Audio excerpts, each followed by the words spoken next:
Hello everybody, Jordan from Cloud Underground here again today. I want to talk a little more about Docker and finish setting things up, finish what we started the other day essentially. I would also like to show a few brief introductory Docker commands and how some of that stuff works. So kind of getting initially started in Docker. So thanks for joining me today. For those of you who do, I am going to be trying to monitor LinkedIn chat. So I will do my best to follow any LinkedIn chat that's happening. So feel free to comment in LinkedIn if you have anything that you want to say or have anything you want to ask, and I will do my best to answer you. So with that, I'd also like to say if you aren't familiar with Cloud Underground or who we are, our website is up on the screen right now, so you can see that. Please go visit this to learn more about us. So it's cloudunderground.dev, and you can learn all about the courses that we offer and the services that we offer, and essentially what our mission is. So, okay, so where I left off last time was I got Docker Desktop all installed, and then I tried to, essentially it got to the point where I needed to reboot my PC to get anything more to happen with it, and I didn't want to do that to mess up my stream. So we're going to pick up where we left off the other day, and I'm going to just start Docker Desktop. So I haven't used Docker Desktop since the other day when we were doing this, so I'm not exactly sure if what's going to happen or if it's going to work or whatever. So this is the initial Docker, the service agreement that you have to accept before Docker will actually do anything. All right. And this is Docker Desktop that we see right here. So I'm going to continue without signing in. And I'm going to just skip this little bit where we tell Docker why we're using it. Not important here. There's many reasons why you might want to use Docker. We're kind of using it as a virtual machine in a sense, and that's not necessarily Docker's normal purpose. So yeah, I don't know. Don't worry about that too much. But yeah, here's Docker Desktop. So we can see we're not running any containers. Any running containers would show up here. We can see images that are going and all kinds of stuff. Over here on the left side, we can see what volumes have been created and a few other things. So that's awesome. It looks like Docker is working. So if you followed along with my steps last week, you should essentially have gotten to this point after you rebooted your PC. So, okay, so now we have Docker running. Now what? Well, the first thing that you would normally do is probably run some sort of Docker container. And a lot of Docker containers are really small, and essentially they will just fire up and do something, complete their task, and then turn off. So that's kind of how we're going to start today. So I'm going to open up PowerShell here. This is our Windows PowerShell. And generally with Docker, you're going to be starting in some sort of command line interface to run your commands. So if you're on Linux, you'll be using a terminal or something like that. We're on Windows, so I'm using PowerShell here. I think we could use CMD as well, but PowerShell's, I don't know, it's a nice application, and I prefer using it over CMD. It's, I don't know, kind of color-coded, and it's nice for running things. So anyway, the first thing that I wanted to run is if we go over here and we look at an install, these are essentially the instructions to install Docker, the engine, not Docker Desktop. And at the bottom of the instructions to install Docker engine on Debian, we see a couple of commands that will allow us to test if Docker is working. So the first one here is sudo docker run hello world. So the great thing about Docker is it's pretty much, once it's installed and running, it doesn't care what hardware you're on. It all is going to work essentially the same way. So whether you're on Linux, whether you're on PC, I think you can install it even on an Apple. It should all work the same way. you would just need, whatever version of terminal or command line interface that any of those different operating systems have. So we have Windows here. We're going to just do this docker run hello world. So, and first I'm going to test and just make sure that we have a good running version of Docker right now. So I like to use Docker info to test Docker and make sure it's working. So we're going to do that and just make sure that we get something. Yeah, okay. So yeah, it looks like it's working. So that's all great. And we got a few warnings, but I'm not going to worry about that too much. Let's go ahead and try the hello world now. So it's just docker run hello world. So the way you often fire up a Docker container or Docker image is with the docker run command. And because we are on Windows and not on Linux, we don't need the sudo to elevate our privileges. I'm not 100% sure what all the default permissions are with Windows, but I'm not going to worry about that now. So we need docker run hello world. And let me just make sure I'm doing that properly. Looks like I am. So let's go ahead and press enter. So the image doesn't exist locally, but it doesn't take very long for this Docker container to be downloaded. So it downloaded it real quick, and then it ran it. And you can see what we get is hello from Docker. This message shows that your installation appears to be working correctly. So that's wonderful. So this is basically, like I was talking about, a normal Docker container where it fires up, it runs its set of commands, and then it's done. It shuts down. So if we look at our Docker desktop, we do see that we've got this hello world image now in this container that ran, but it exited as soon as it basically spit out what it was supposed to, which is fine. That's what it's supposed to do. So the other nice thing about this hello world command is it gives us something else to try. So it says to try something more ambitious, you can run an Ubuntu container with docker run -it Ubuntu bash. So let's actually try that. So what that's going to do is run an Ubuntu container, and I think it's going to allow us to interact with it. That's what the IT does. We often do ITD, and what that does is allow it to run in the background as well. That's what the D does. And if you are ever curious about what these different commands do, I would say the best place to go is just to Docker's documentation and search the run command. And you can see Docker run here, and you can find all of the different options that you can add to a Docker run command. There's many, many, many, many options that you can add to a Docker run command to cause containers to do all sorts of different things. So we're going to run it with ITD just because that's kind of what I'm used to normally doing. And then we're going to do Ubuntu, and we'll add bash at the end. And let's see what happens here. So we're downloading the Ubuntu image, which is 30 megabytes. And now we've got a running container. So now if we open Docker Desktop, okay, here we go. Here's our running Ubuntu container. And we should be able to do stuff with it. And I'm trying to remember offhand what those commands are. So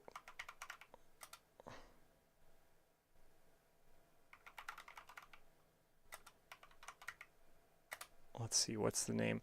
So exec allows you to run commands inside of a container from outside of the container, because we basically don't have access from here to inside the container. We're talking to the Docker daemon directly, but if we want to apply commands inside a container, we can't do it without adding this exec bit. And I'm actually going to skip that. I'm going to see if we open up our... So, you know, to be completely honest, I don't mess with Docker Desktop a lot.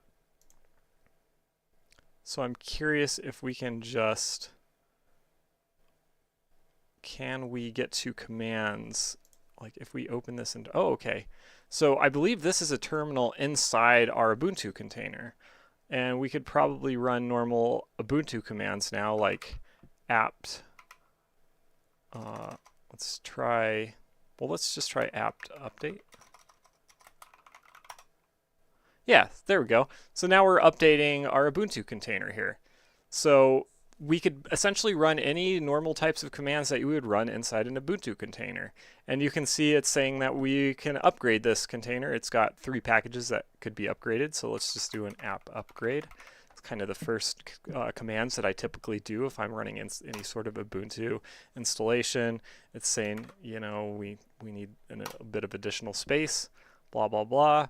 So yes, okay, so excellent. So you can see what it looks like to be able to run commands inside of a Docker container. And Docker Desktop makes that really easy because we can just click terminal and automatically opens us into the container. Now, your container has to have those IT options enabled in order for this to be possible. Otherwise, if you don't have that stuff running, essentially it's just going to run the container and then exit it immediately because it's not asked to make it stay open, essentially. So that's pretty cool stuff. Let's go ahead and stop this container. So if I open up our PowerShell here and we say docker container ls, we'll get a list of the containers that are running. So these are just the containers that are currently running. If we do docker container ls and then -a, it'll list all containers, including those that aren't running. And you can see if we do that, we also see the hello world container here because it was exited. I'm going to go ahead and I'm going to stop this container that's got Ubuntu running, and we're going to run another one, because the other thing I want to show you is how to open up ports in Docker, because if you want to interact with a container, we talked about the ITD options and how that will allow you to interact with it, but that will only allow you to interact with the container from, as far as I understand it, the machine that you're running the container on, using something like Docker Desktop or your terminal using exec. You can also basically interact with the container that way. But if you are trying to connect to the container from outside of that machine, you need to start opening ports in order for that container to be useful. So for instance, if you wanted to run a Terraria server on a Docker container, you have to open up ports in order for other computers or systems to be able to connect to that computer or to that container from the outside. So let's just try that. So the first thing I'm going to do is stop this current container that's running. And we don't necessarily actually, I started typing sudo, force of habit. Sudo won't do anything in Windows. It doesn't know what to do with that command. So don't use sudo if you're in Windows. But the first thing we're going to do, and I don't think it's necessary, but I'm just going to, is stop this container. We could leave this container, this Ubuntu image or container up and running, because the nice thing about Docker is you can run, many containers on a single system. Obviously, depending on how many resources they take and how many resources your system has to give Docker, that will limit, how much you can do. And if you overwhelm it, you're going to have performance issues. But that kind of is getting out of the scope of things. But anyway, so I think it's good practice to stop any containers that you're not actively using. So we're going to do docker container stop, and then we're going to copy the container ID for the container that we currently have running. Oh, and PowerShell is not, okay. So I'm going to do Control C, Control Paste, Control V, since I can't just right click to copy things in PowerShell like you can in a normal Ubuntu terminal. So anyway, that's what was kind of being weird for me there. Now let me just check and make sure while I'm kind of doing this that I'm not missing anything in good old LinkedIn here, but I don't think that I am. So, and obviously thanks NATO for just stopping by and saying hi. Okay, so we stopped that container. So now if we do our docker container ls command, we see no containers are running, therefore it's listing no containers because we stopped the 2 containers that were running. And if we look at Docker Desktop here, we can see both are exited. And so you can manage these containers from Docker Desktop. That's the nice thing about Docker Desktop. It's a nice graphical user interface for doing all of these things. Whereas, and maybe I'll just, well, whatever. I'm going to keep that window up, I guess. So sorry that PowerShell is sitting on top of it, and so is Docker Desktop. But yeah, you can manage all of these things nicely without having to get in the command line interface a whole lot. However, I'm kind of used to command line interface, so I guess, yeah, we could just delete these containers here. So let's just go ahead and do that. Normally, the way I would do this is a docker container prune command, and that will remove containers that aren't running, essentially. But since we have Docker Desktop, let's just do it this way. So we'll delete these 2. The following containers will be deleted. That's fine. Delete forever. I think we can make more of those if we need to. And I think if I press up, we can run through the different commands that I've run here in our PowerShell. And the next thing, like I said, I wanted to do is show you how to open a port. So let's say that we want to open up port 1000 for this container. The way we do that is adding this -p like I just did here. So you should see, yeah, the -p. And then we have a space, and then you do whatever port it is you want open. In this case, I'm going to open up port 1000. It's a port we often use to contact our containers.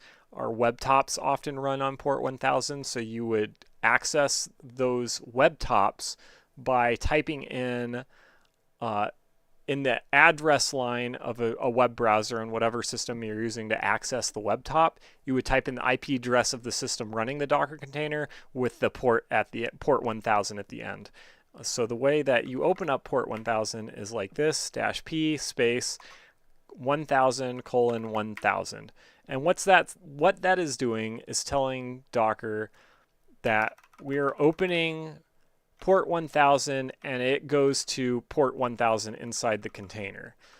We could also, so a lot of our web tops, they actually use port 3000, I believe, for the container or for the actual web top access. And so, but we often want 1000 to be the way you access it using the external computer. So you could do something like this, have port 1000 going to 3000, and that's basically meaning if somebody comes in and accesses port 1000, Docker will send that connection to port 3000 inside the actual container and allow you to access things that way. So anyway, if we have, we'll just do 1000 to 1000, and now we can run this container and it will open up port 1000 in that container. And see, now because I'm doing that, Windows is giving me a security alert right here. It's saying that Docker Desktop is trying to basically open a port, and our Windows firewall is wanting to make sure that that's okay, that this isn't something malicious that's happening. We'll just go ahead and say allow access. So that gives Docker the ability to open up that port. And now if we look at this container here, we can see that port 1000 is open on this container.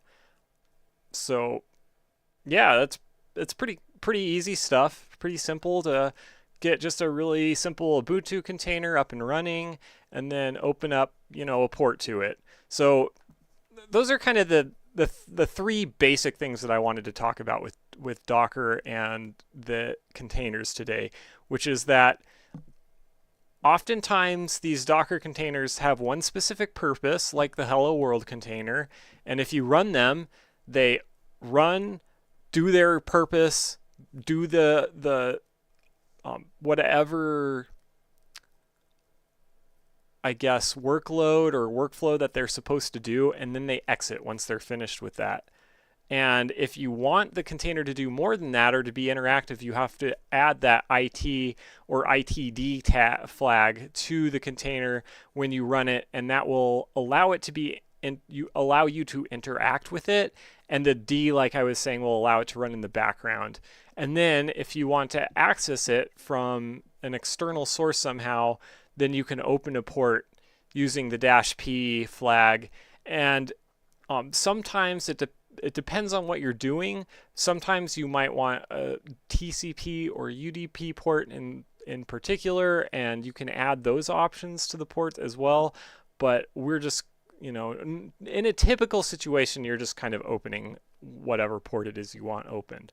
So that's all I really wanted to show. I'm going to go ahead and stop this container because it's, not the best thing necessarily to have ports open on your PC unless you have a reason to do that. So I'm going to stop this container and delete it so I don't have any, ports that are punched through my firewall. And yeah, that's that. So I hope that is relatively informative for anybody who is here today and wanted to get some basics on, just learning the very early kind of the basic commands and properties of a container and how they work. So hopefully, like I said, that's helpful. Anyway, I think with that, I'm going to play a little bit of Terraria now that we've done the Docker things. And I do want to say again that, I'm with Cloud Underground. If anybody is curious about Cloud Underground and who we are and what we do, please go check out our website here, cloudunderground.dev. And if you're interested in making streams or demos, then I would like to point you to the Cloud Jitsu course, which is where you will learn how to deploy a Zero Trust Cockpit.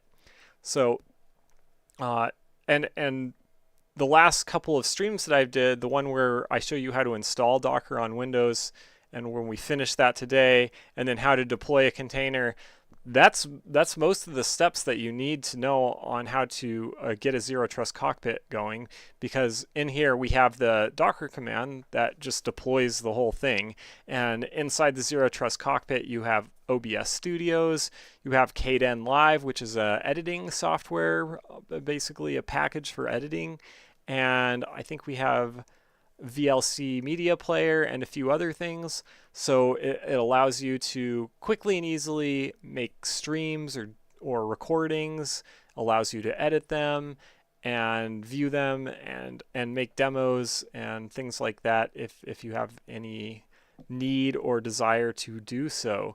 So please check out the Cloud Jitsu course, and it will also give you a really good idea for relatively cheap. This course is $24 and you have it in perpetuity once you buy it. It gives you an idea of like kind of the type of classes and knowledge that we try to impart to people, because we have a bunch of other classes in our academy that you can look at, and some of them are a bit more expensive, but this one would allow you to really get your feet wet and figure out if what we do would be interesting to you or something that you need to know to basically move your career forward or your professional life or just whatever it is. Or, maybe you just want to start streaming to Twitch just for fun. We basically would give you the ability to do that with the Zero Trust Cockpit. So please go and check that stuff out if you are interested. And if $24 is too high a price for you, you could actually join our DevSecOps dojo, and we are pretty willing to give out free codes to get into this class if you ask us through the DevSecOps dojo, which is essentially our Discord server. So hopefully we'll see you in there. There's a lot of cool people. You can learn all kinds of new things and to bounce your ideas off of professionals and people who are a lot smarter than I am. And our Discord server is pretty awesome, and it's been pretty active. So we would love to see you in there. like I said with that, I think I'm just going to hop into Terraria for a little bit.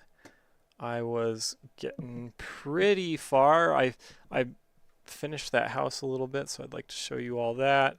Let me move my chat over where I can continue to kind of monitor it over here and just make sure I'm not missing anything.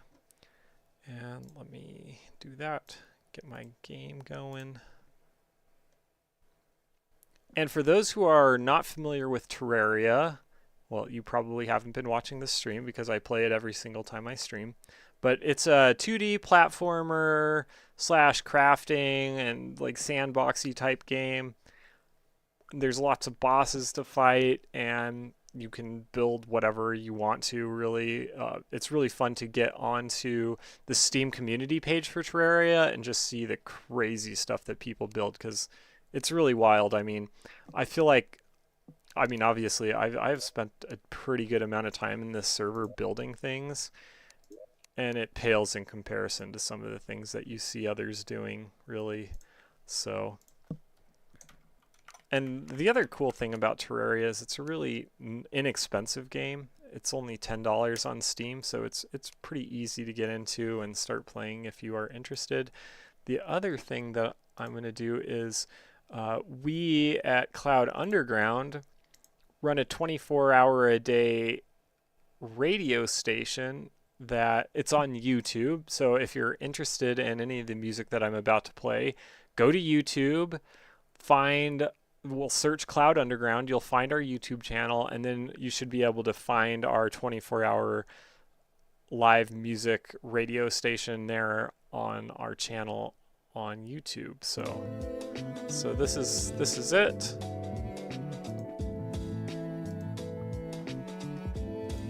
And yeah, this is Terraria. You can't see quite yet. There it is. So this is a Terraria server that's running in an underground Nexus instance, which is a Docker container, basically stack of containers that we built that allows you to do all kinds of different things, including hosting video games, but also manage cloud storage, setting up cloud storage. Let's see, what else can you do? There's webtops that you can access. So there's collaborative spaces where you can work on with other people and code and do things like that. And check out different types of Linux, because there's actually a couple different types of Linux that are represented in the Underground Nexus.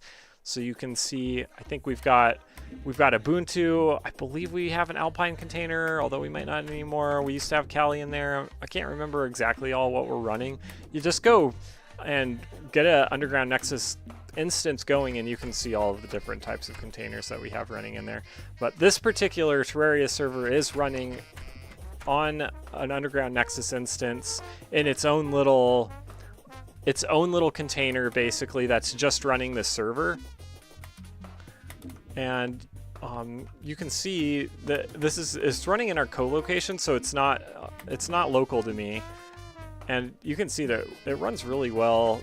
It's very low latency, and it doesn't hitch much or anything. If you see hitches, that's probably because of my upload on my particular network, which seems to fluctuate a bit. It's a little frustrating. I need to work on that and try and get these streams smoothed out, because I feel like people probably miss things that I do and say because of the drops that kind of happen occasionally. But yeah, so that's one of the reasons I like to play Terraria, is just to kind of show what these systems are capable of, what these containers are capable of, and also I just like to play Terraria, so there's that.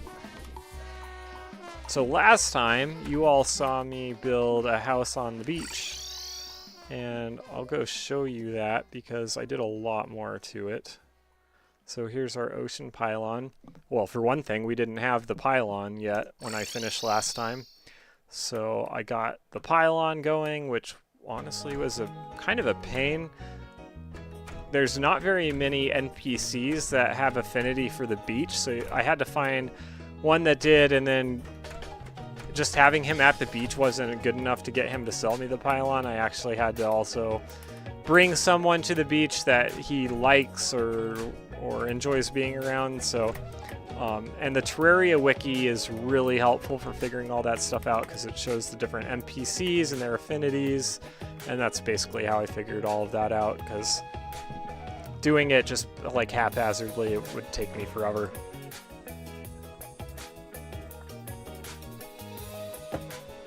So yeah, pretty cool. I now have instant access to both sides of the map through these two pylons. So here's the other side of the map.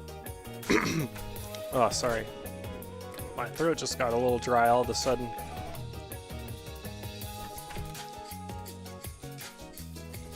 But yeah, so we can go check out the beach on the other side just to show.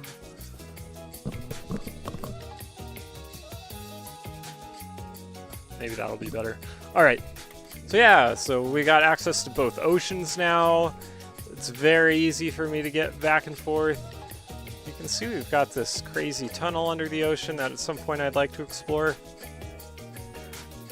And now you have to be within a certain distance of the pylons in order to use them. So right now I can't use the pylons, but I can always just head home with the magic mirror. And I don't actually have a pylon here at the main house. I just have a teleporter network that takes me to someplace, my desert house that I built that has a pylon, and then you can move around to the different pylons. So, but I thought one thing, I'm getting very close to having my corrupted areas all cordoned off. I can show you that. If we go over here to the first the corruption that's closest to my home, here it is right here. So you can see all this area is corrupted. That's what the purple is. So there's actually two types of Terraria worlds, corrupted worlds and crimson worlds. And crimson worlds have a similar mechanic, except for it's like crimson territory, and instead of purple, it's red and kind of creepy and red, and the monsters are different. But I basically have isolated this corruption now. So the corruption cannot turn these green bricks. It can turn stone, and all these things will eventually turn into corrupted tiles, but it can't corrupt the green bricks.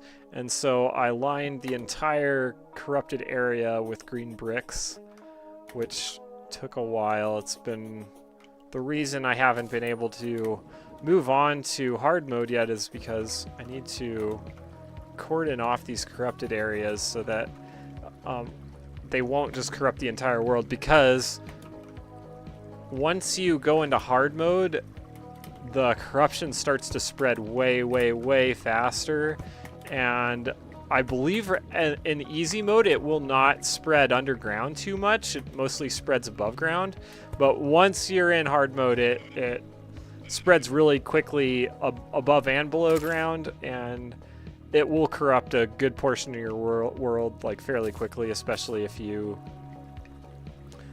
play a decent amount in these worlds. So yeah, you can see I lined this whole area with green bricks so that the corruption can't spread. So I'm getting very close to the point where I can fight the wall of flesh. That's very exciting.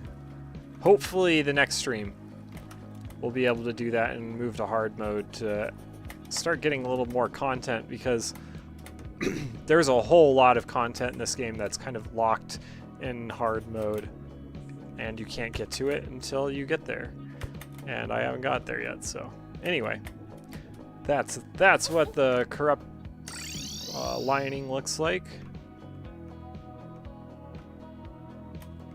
And I thought today what might be kind of fun is I've got these wormhole potions. Where are they? Yeah, I've got a lot of them, and I think they just take you to random places on the map. So I'm just gonna use a few and see where they take me. Oh, can I not? Wait. Oh, it takes you to a party member. Okay, so that's not the one I want. Let me put these back. There are no party members in this map right now. It's just me, so trying to teleport to a party member won't get you very far. So the one I'm looking for is the teleportation potions, which I only have 5 of. but they just teleport you to a random location. So let's take 3 of these and let's do some random teleporting and just see where I end up. Alright. Okay. Oh, nice. So, yep, this is an area of the map I haven't been to. It's not too far from my mushroom pylon, which is deep underground here. There's a lot of different mushroom caves in this place, so yeah, let's explore a little bit. And you can tell I haven't been here before because there's a random heart crystal just like hanging out here. So let's grab that life crystal.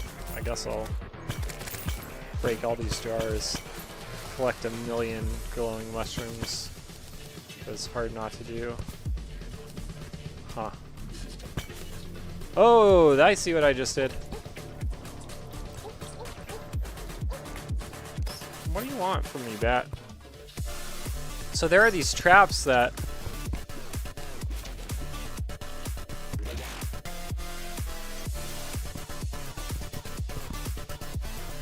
There we go. I should trade out those. There are traps that will cause lava to just fall on your head, and it's very annoying. And I should be using this other... I was wondering what I was stepping on there. I was like, what is this thing? So I plugged up the hole so at least it didn't drain that entire chasm of lava on us. And I've got lava immunity. I can walk on the lava, so that's not really a problem.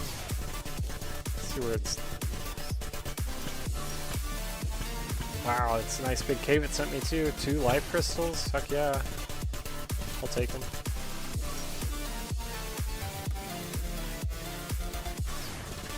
Cool, always fun kind of just exploring a random part of the map.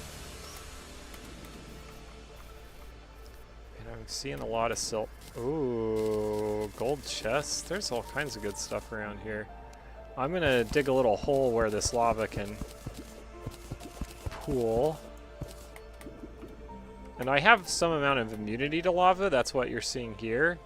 When all of those little lava icons disappear, that's when my immunity runs out. So we're just gonna create a little lava pit here where all the lava can go and pool. It'll take a minute for all that lava to go away. That is a lot of silt I might have to mine. Oh. Ha! So this is a little crab trap, I guess. And every time I step on this switch right here, this little red switch, it spawns a crab. So you can actually grab these statues and then wire them up to a switch, and you can spawn enemies that way if you want a particular enemy for whatever reason. Like sometimes you want to farm things. It's nice to be able to farm enemies.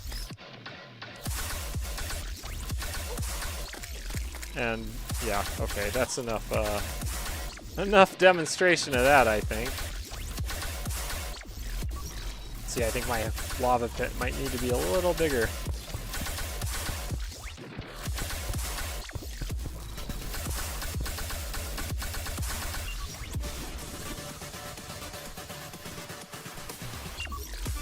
And because I have these wild lava waders, that's what gives me the immunity to lava, and also allows me to stand on top of the lava instead of just sinking in as soon as I touch it.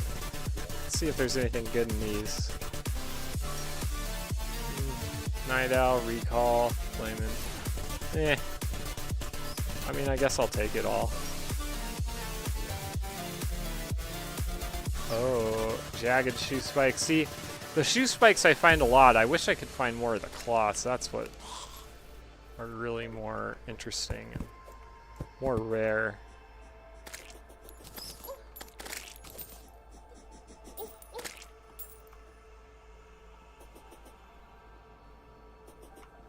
Alright, yeah, that'll collect the rest of the lava, so we're good on that. Well, this is a fun cave. I feel like I might need to go offload some junk. Ooh, catch a worm. Always nice to catch a worm. Because I just got a lot of stuff.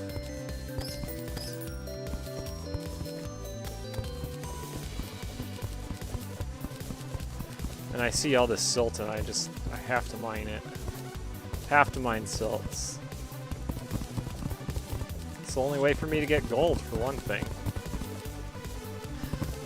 So, I was saying that there's two types of Terraria worlds, those that spawn Crimson and those that spawn Corruption.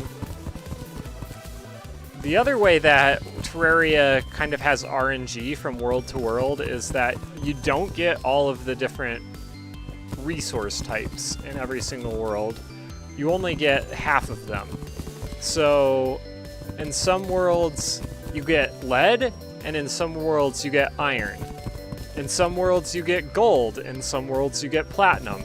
So this particular world I'm running, you get platinum instead of gold, so the only way for me to get gold is to harvest things like silt or slush, and then use the, oh, what is it called?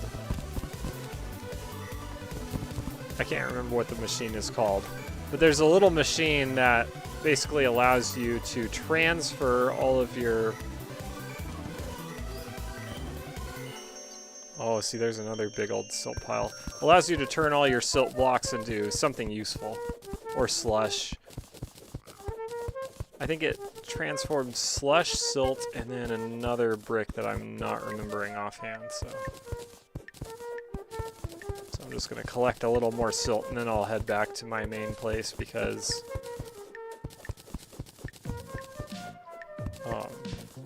I don't know, I feel like I've explored this place that the random teleport place potion took us to. I've certainly seen plenty of these mushroom caves.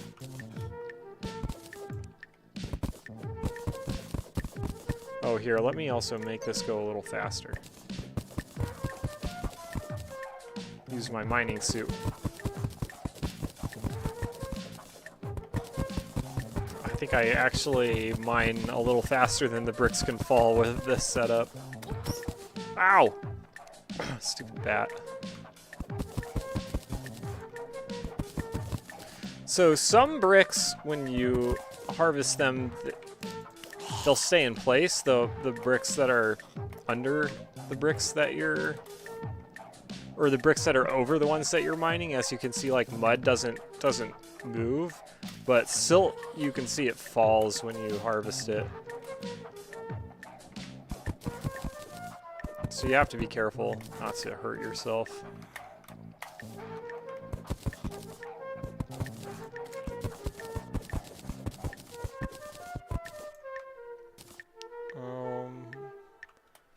What are you trying to show me, fairy? Fairies will show you secrets, so... But this one doesn't appear to be doing that. It just appears to be following me.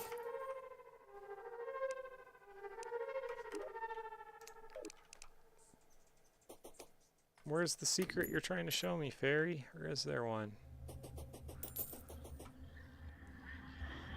Well, that was fun. Oh.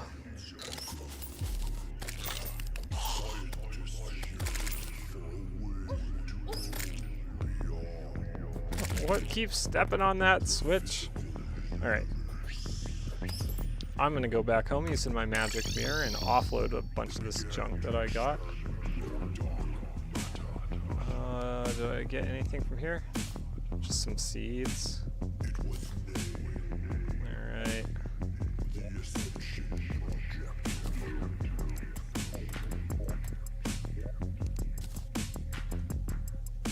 Crab banner.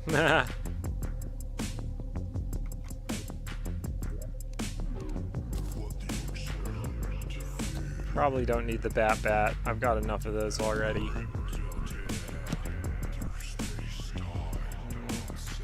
Stone blocks, don't really need mud blocks. We'll offload those here.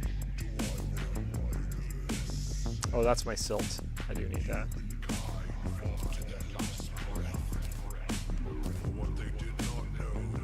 Suspicious looking eye. I think I have those here.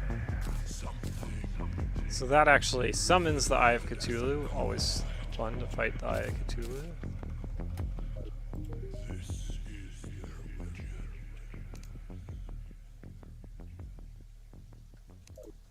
So Jake seems relatively happy, which means he'll give me better prices when I sell him stuff, so that's always good. Jagged shoe spikes, 1 damage. Let me see, what are the shoe spikes that I currently have? Hard and quick. Jagged's not that great. Yeah, Jagged's not that great. I'll go ahead and sell those. Shoe spikes, they're just so easy to come by. Band of regeneration, I don't know how easy. How many of those do I have? 2. Rash and violent. So I already have a rash, so I'll sell that too.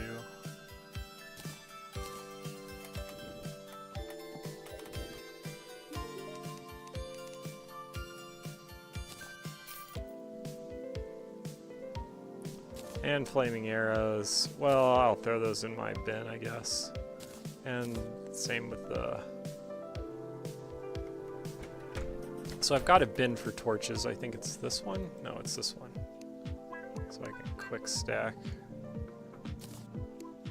And I have a bin for banners. Well, I've got a few of them, actually.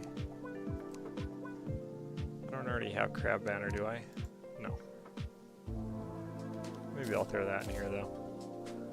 For now, at least. Throw my die husk in there. Throw my worm in here.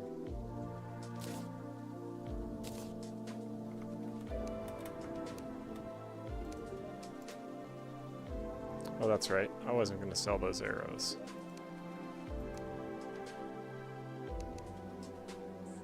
Well, how much? They do 7 damage. Yeah, I'm going to sell them. They're not that great. I've got other arrows that are better if I want. And a lot of the bows, you have to use wooden arrows for their special properties to come out. Let's go ahead and convert the silt. Well, I'll hang on to the silt for now.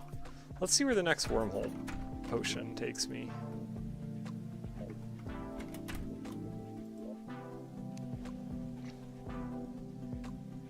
What was it? Teleportation. I'll just take one at a time. Ah! Lame. Took me above ground. Been here a million times. Let's try again.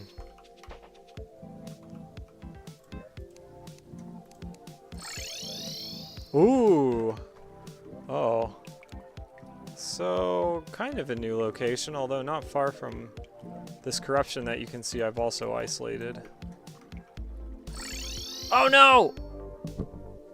Oh, get a weapon out, Jordan, so that doesn't happen again. Try one more time.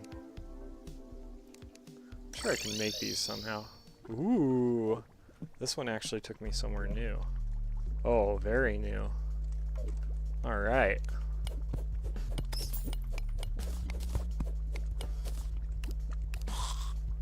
Oh, nice. This is a granite cave. Always fun to find granite caves. What is this? Oh.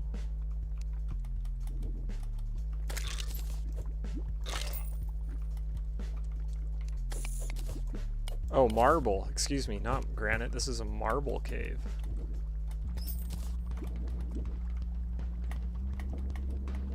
And actually, I've made some cool stuff out of marble already in this. I don't really need to harvest marble at the moment.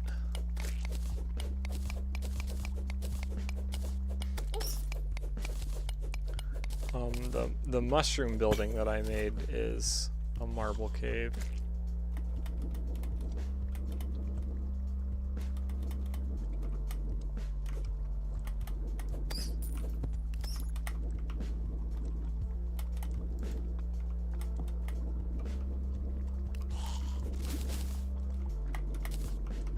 Well, at least this time it took me somewhere kind of interesting.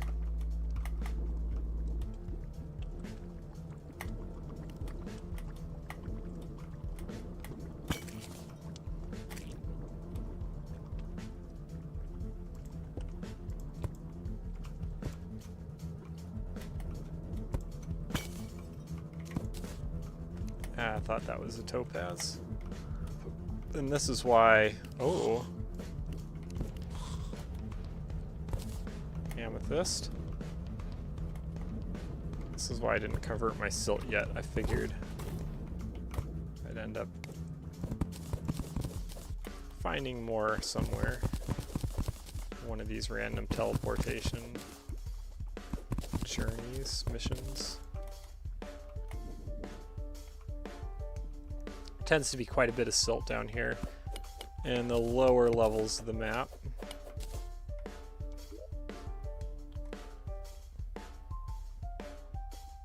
I'm kind of curious if I go down here what I find. I'm still pretty far from the deep, deep underground.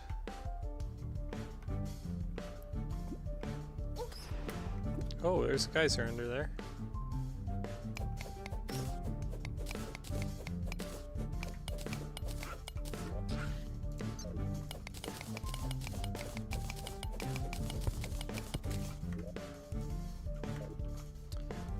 Oh, you see that right there? That is a trap.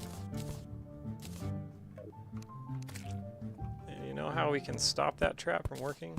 Haha. Disconnecting its wires. And I got a few actuators in the process, which can be useful. Oh, and you see that guy, granite elemental, that means we're near a granite cave as well, so.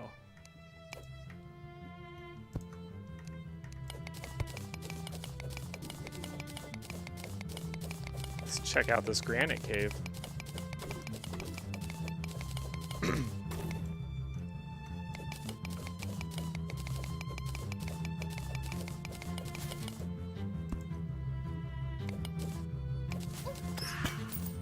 Ooh, I need probably better armor for fighting these guys.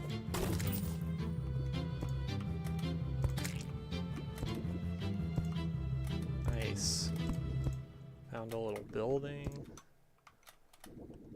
So the buildings typically have treasure in them.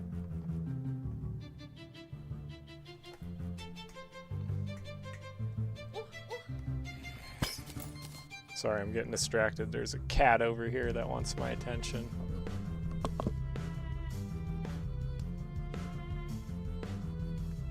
Come here, kitty.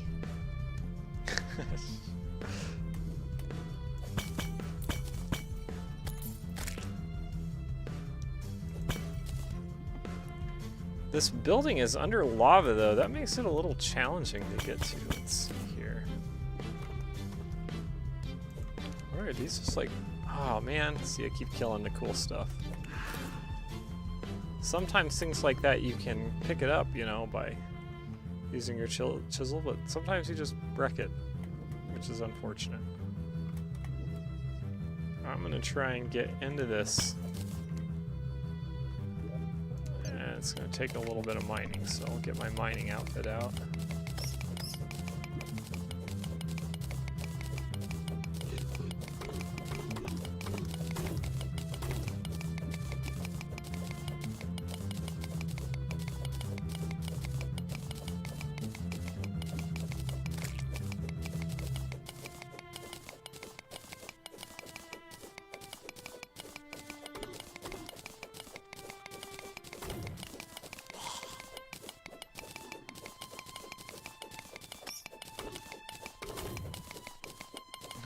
I feel like monsters are killing themselves in the lava right now. Not my problem.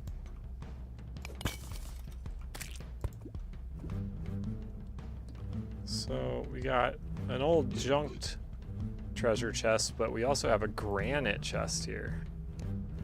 Oh, see, there's the extractinator. That's what you have to get stuff out of your silt. So let's just take it all.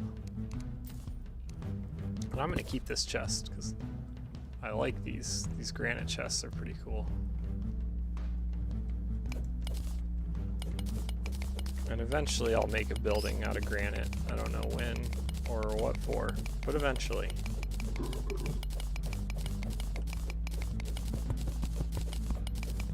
My inventory is very quickly filling up, but I do have a secret weapon to deal with that.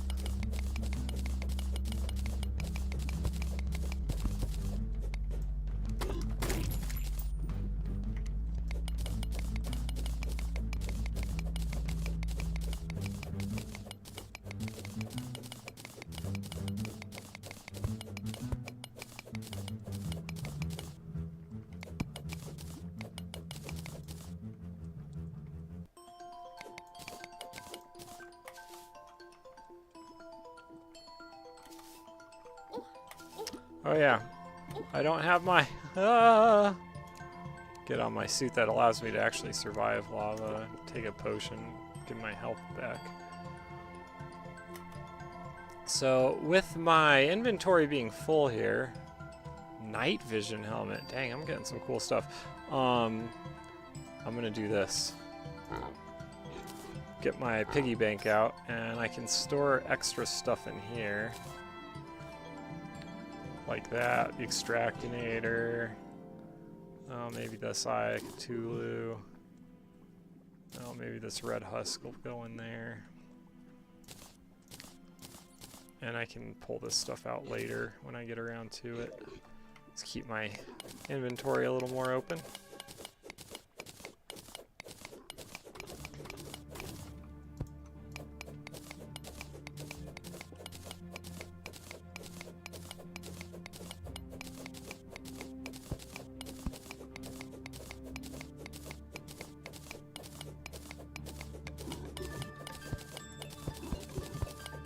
That is a lot of copper.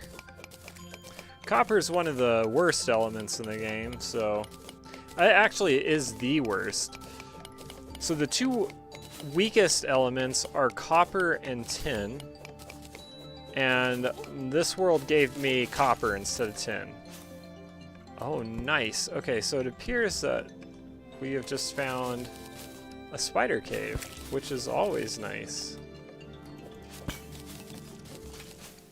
Because spider caves allow you to collect cobwebs, which allow you to spin silk, which is a nice resource for making. You need silk to make beds and to make, I don't know, clothing of certain types. Probably lots of other things that I'm... What else can you make? Couches with... You need silk for couches.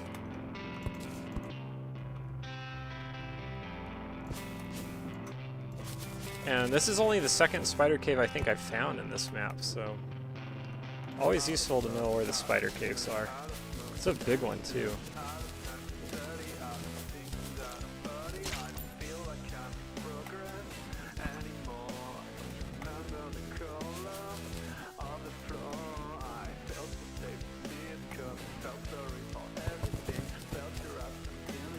And look at all that demonite ore. So demonite ore usually doesn't occur in those great, like, big blocks like this. So I'm gonna have to take advantage of this and get some demon ore out of here.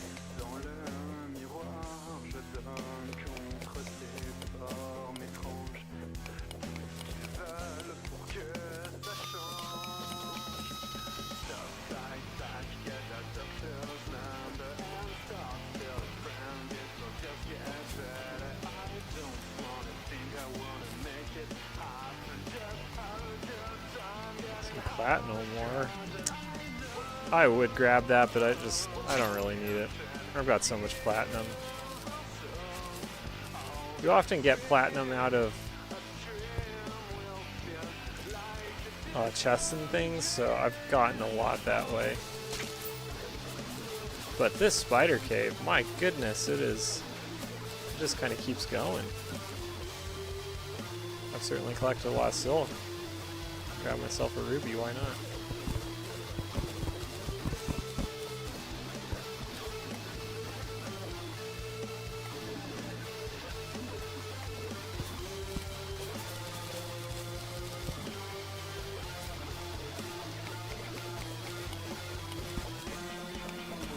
Very elaborate spider cave here.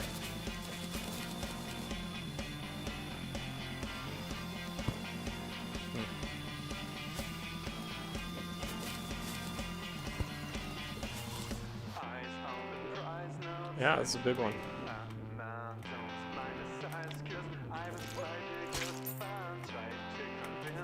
I think these spiders, they drop some good items too, but I don't know that I've gotten anything good out of them this run.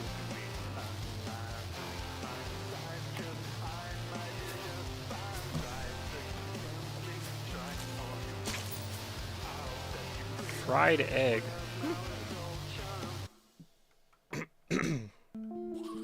Well, maybe I'll keep keep digging and see what else I can find down here.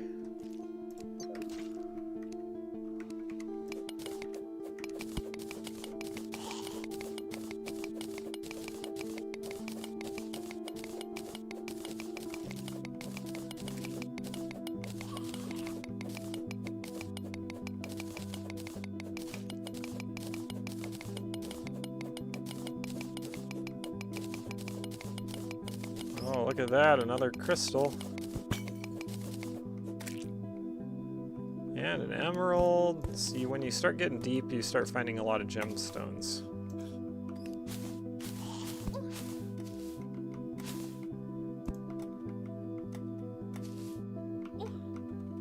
Oh boy.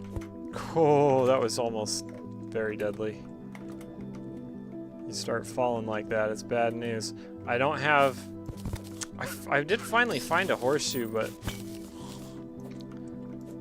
I don't know, I really want to craft it into a better item before I start using it.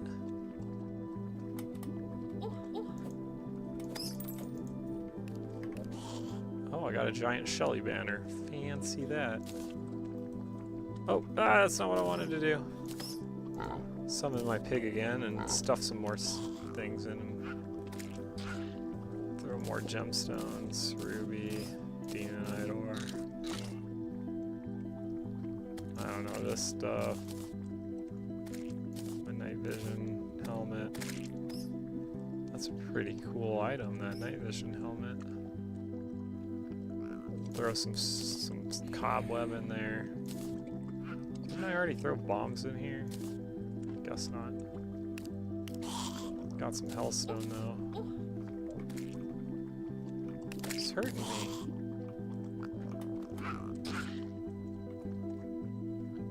Oh, I just saw a yo-yo fall. I might have to go investigate that.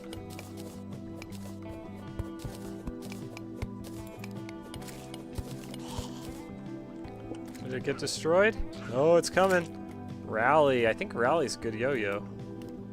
Might be the best pre-hard mode yo-yo, actually. And now I'm mining platinum, which I don't really need. Just force a habit. Kind of looking for a nice big silt deposit. You often find them down here. Aha! Like this one.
Better armor on.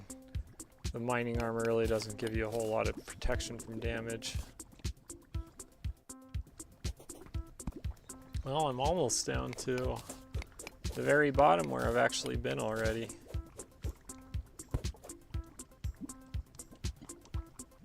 Uh-oh. Oh, I opened up a hole. Don't know where the switch is that I stepped on, but yeah, well, whatever. Fill it all with lava, I don't care.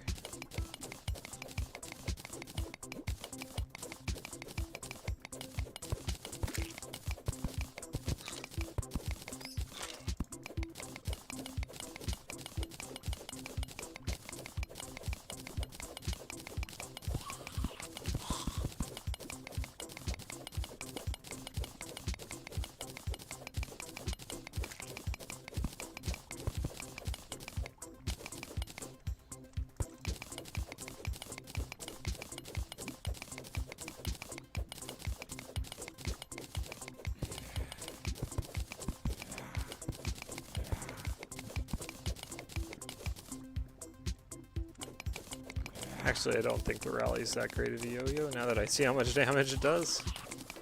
Probably just end up selling that, but that's okay. Look, another big old pile of silt. My favorite.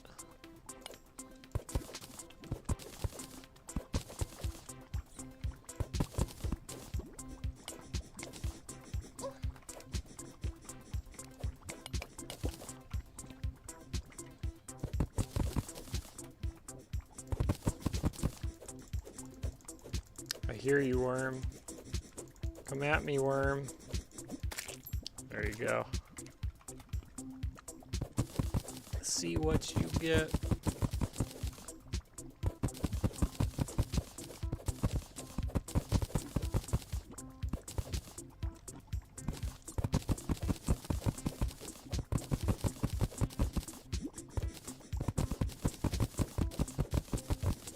Yeah, this is a nice pile of silt I'm picking up right here.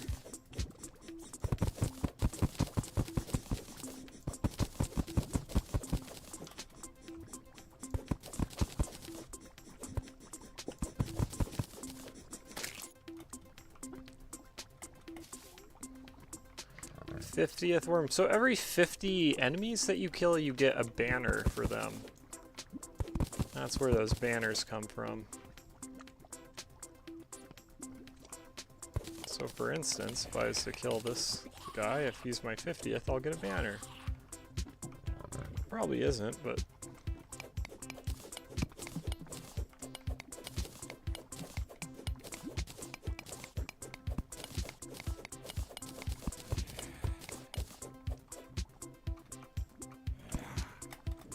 just add some light to the places I've come from. Uh-oh. Somebody's throwing a party.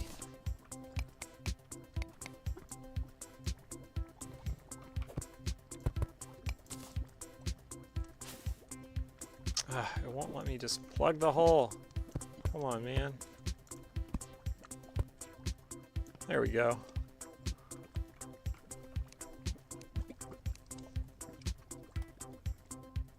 Dang it, now see it's filling up this tunnel I was making. That's a little frustrating. That's okay though. Because I'm immune to lava, I can just go in there and I can get down here and it'll... Oop, I'm taking damage from lava, that's not good. I don't think I let my lava immunity build back up before I started going in there.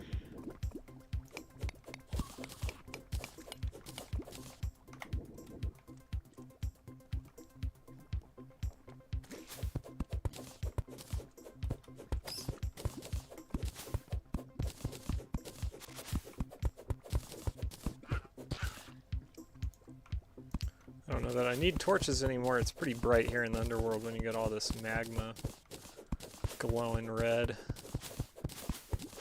Alright.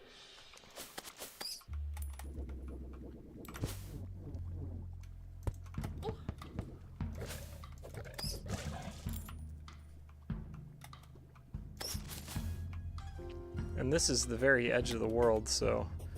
In the underworld there are these buildings, but not on the edges. They're only in the middle. So if we open up the map, you can... First one's right here. You can see all these buildings.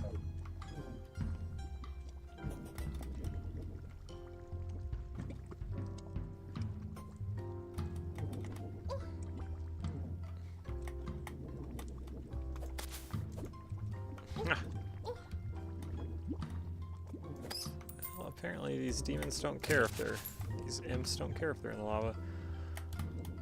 Alright, well that was fun, but I think that's enough exploring for today. I've got a bunch of stuff to offload.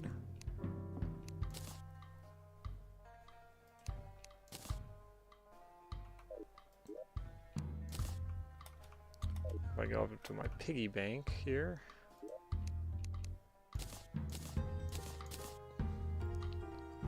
Oh, all these gems.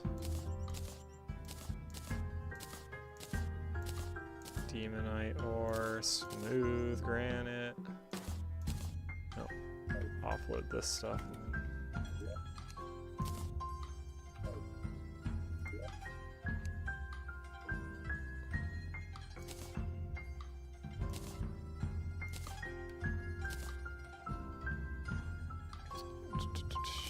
Mud.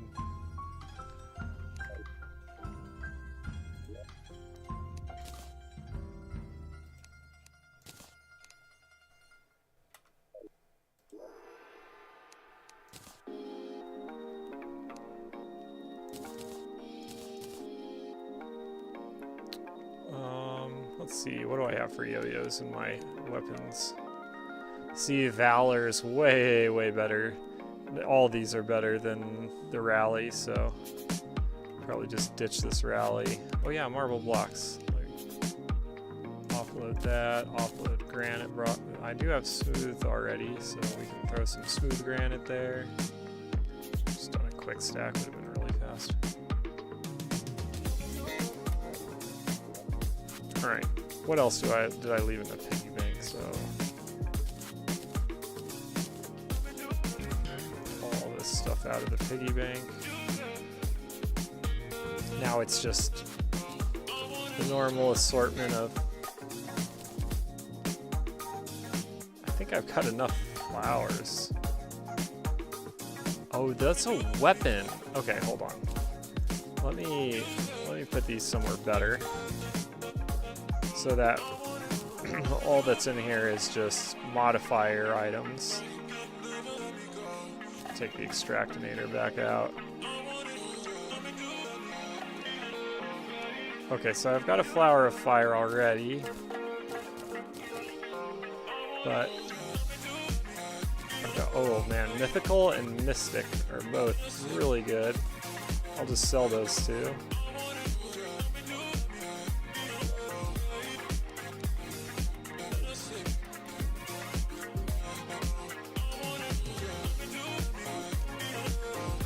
Who's throwing the party? I can't remember. Doesn't matter.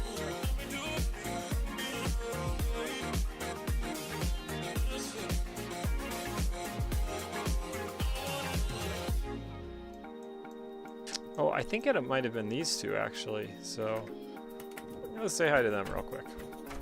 Maybe they'll give me better prices since they're in a good mood throwing their party. Yeah, I think it was these two.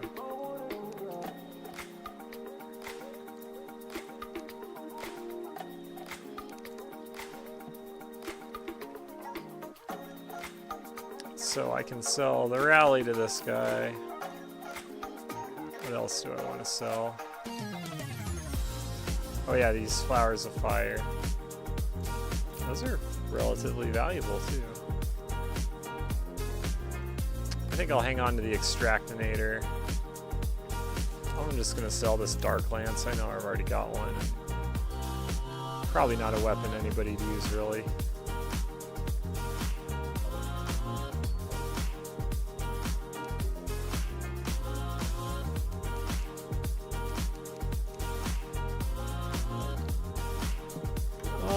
Okay. Back to here.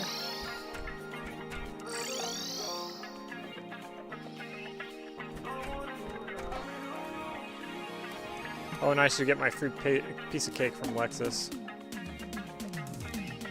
I can throw the cake in here. Got a lot of cake.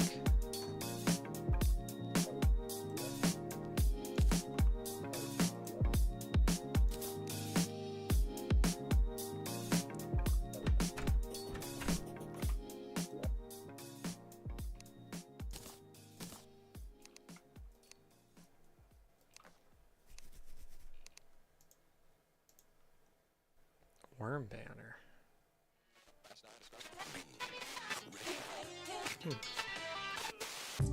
Worm doesn't go in here. I'm surprised I haven't gotten one of those before, but that's okay.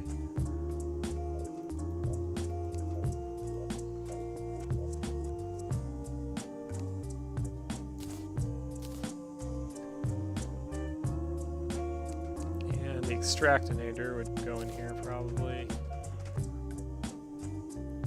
I do have a place for these actuators. Here we go.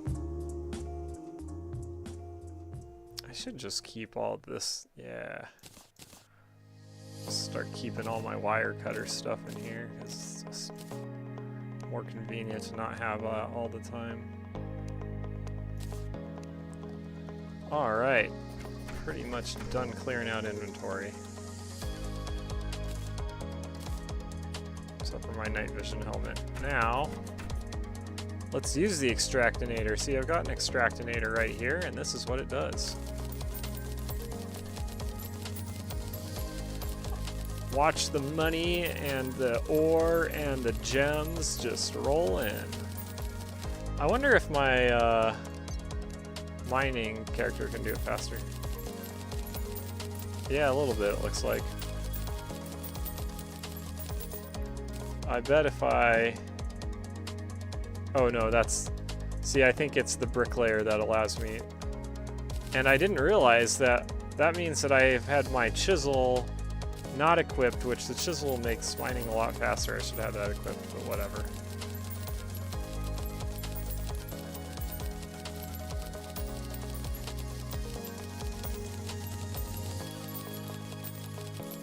It's kind of fun just to watch the money increase. How much gold have I gotten out of this? Not a lot. You can see if you want to get resources that you don't normally have in a world through this method, you have to use a lot of it. I mean, you have to mine a ton of silt and use the extractinator a bunch, because even after feeding in like 200 plus silt at this point, I've only gotten 10 gold ore. Whereas I've actually gotten a whole lot of the lead maybe, or whatever that is. It's just random. You never know what you're gonna get.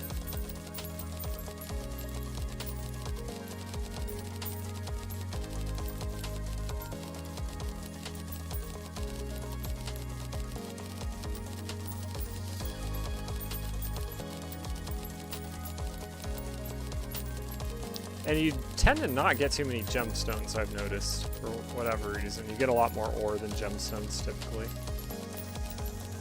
Alright, so let's go ahead and switch these now, because I like it to be mining speed that's increased over there.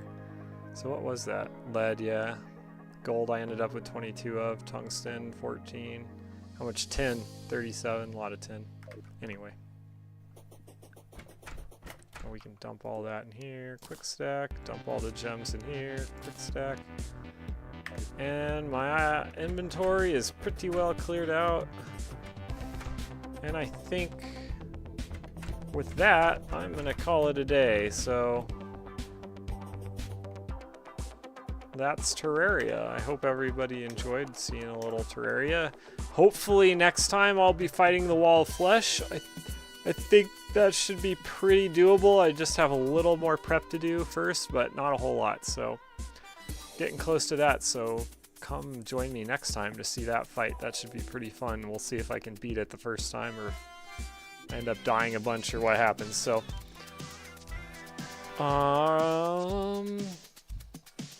yeah, let me see here. Turn down the music a little bit. So let me exit Terraria and go back to this scene. So again, I'm Jordan with Cloud Underground. I hope everybody enjoyed the stream today, learned a little bit about Docker. You know, if you know anything about Docker, you probably didn't learn much today because it was really a basic overview. But if you aren't, initiated in Docker before, hopefully what I showed you could help you understand a little bit of what you're doing, how to get a container running, and how to use Docker Desktop, which is a cool application for, basically a GUI that allows you to manage your Docker containers, which is super helpful. So if you like what I am streaming here or what we do, check out our website. You can learn more about who we are and see some of the other courses that we offer in the Academy. You can join our Discord server by clicking join the dojo here, and then scrolling through here, and you'll see all of the instructions on how to get into our server. We'd love to see you in there. So yeah, check us out there in the DevSecOps Dojo. And I think that, and if you want to make streams and demos and stuff like that, check out the Zero Trust Cockpit. Get the Cloud Jitsu course, and you'll learn all about how to deploy the Zero Trust Cockpit. And you can start, you know, playing around with OBS, playing around with Kden Live, and some other media-friendly tools that are in there, and hopefully make some cool stuff that will help you either, you know, just make cool videos, or if you have professional needs for these things, then that's great too. We really strive to help people move forward in their professional careers and in their professional lives. So hopefully you can learn some stuff from us, and yeah, we love to help people out. So again, we're Cloud Underground. Go to cloudunderground.dev to learn more. And I think with that, I will call it a day. So everybody have a great rest of your week and enjoy the rest of your Monday. And you should probably, I should be around on Thursday for another stream. So I will see you all then. Until next time, bye.